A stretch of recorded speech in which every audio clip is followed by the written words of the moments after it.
Türkiyədə yaşayan tanınmış aktrisa Nəsrin Cavadzadə yenə də diqqətləri üzərinə çəkməyə bacarıb. Aktrisa bu dəfə başdan ayağa transparan libas seçimi ilə gündəmə gəlib. Onun cazibədar bədən quruluşu izləyicilərdən tam bəyənmə alıb.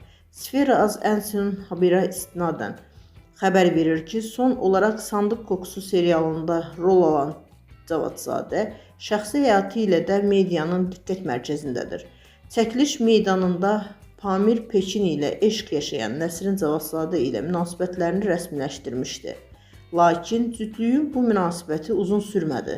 Hazırda isə sosial media paylaşımları ilə tez-tez gündəmə gələn aktrisa bu dəfə də cəsur tərzi ilə izləyicilərini heyran edib. Onun paylaşdığı transparan libaslı görüntüləri izləyicilər tərəfindən bəyənmə və şərh yağışına tutulub. Cavadzadənin bu iddialı görünüşü bir çoxlarının diqqətini çəkib və sosial mediada geniş müzakirələrə səbəb olub.